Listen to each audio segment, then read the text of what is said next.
Hello guys! Ngayon guys, gagawa tayo ng sweet. Ay, sa atin ay mini donut balls ang tawag. Ay, sa kanila, ano ko siguro niyan, gemat yan. Kasi pero hindi ganyan ang ano ko, hindi nga nila bet eh. Ang gusto nila yung gemat talaga na nilalagay ko ay yogurt o kaya patatas na isang buong maliit na pinakulo, ganyan. Yun ang gusto nila kasi nang ginagawang gemat. Eh, ito kasi, maraming ano yan, panuorin nyo guys. O, ayan. Una muna guys, iano natin sa isang cup na warm water, yung, yung yes, yung kamira. O, ayan. Tapos, pababayaan natin ng ilang minuto na aning natin bumula. O, ayan guys, tilon yan, o, bumula na siya. Ayan, pwede na natin i-mix yung ating mga, ingredients niya. So, ayan. Ayan, bumula na siya. Umalsa na yung yes. So, pwede natin ilagay na alagay tayo ng konting asin. Siguro mga half teaspoon ng asin.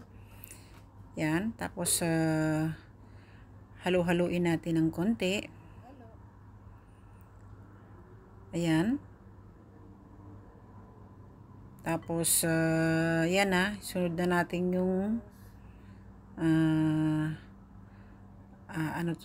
butter, 3 kaya lang umapaw, siguro umabot siya ng 4 kasi umapaw siya, apaw yung pagkaano niya.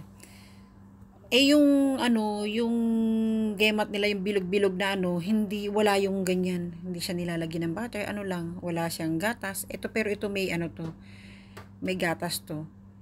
So ayan guys, sunod na natin yung itlog, at saka may itlog, yun, wala yung itlog.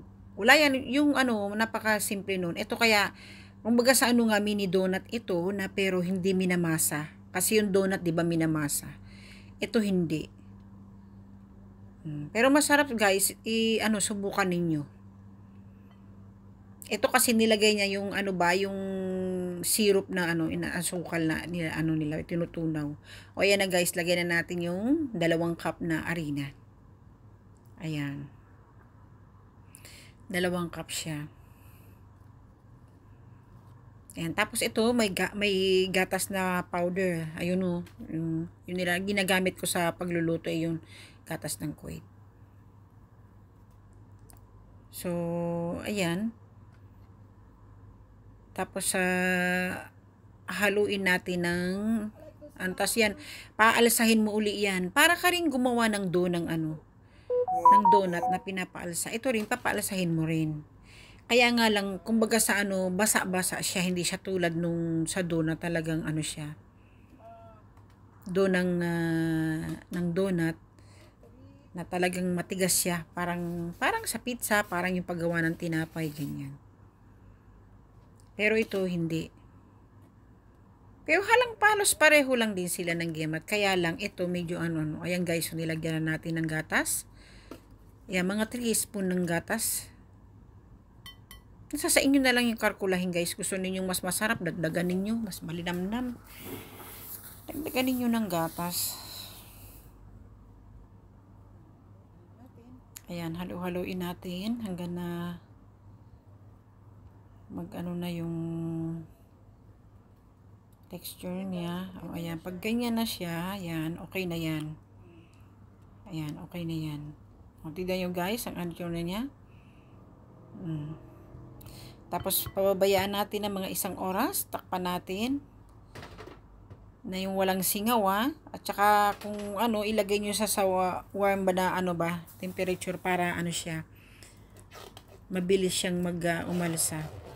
Ako, dahil sa nagluluto nga ako sa kusina ko, mainit na doon. Kaya wala pang 1 oras, umalsa na siya. Pwede rin sigurong 30 minutes. Pero mas mainam kung kasi yun nga.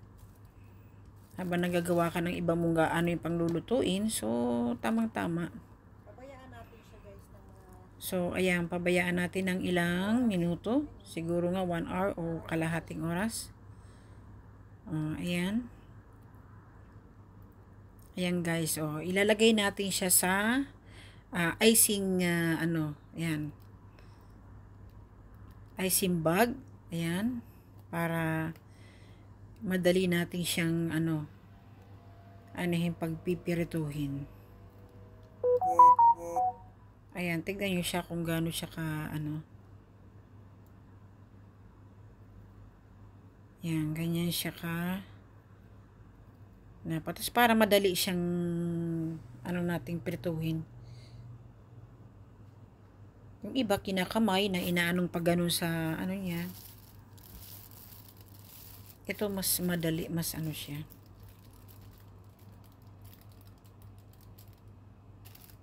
O, diba? Ayan, ganyan na guys. Ayan guys, pipirituhin na natin siya. Ayan, ganyan siya guys. O, ayan. Ayan, pag mainit ha, ayan, mainit na yung mantika. Ayan, ganyanin natin. O, diba guys? O, madali siya.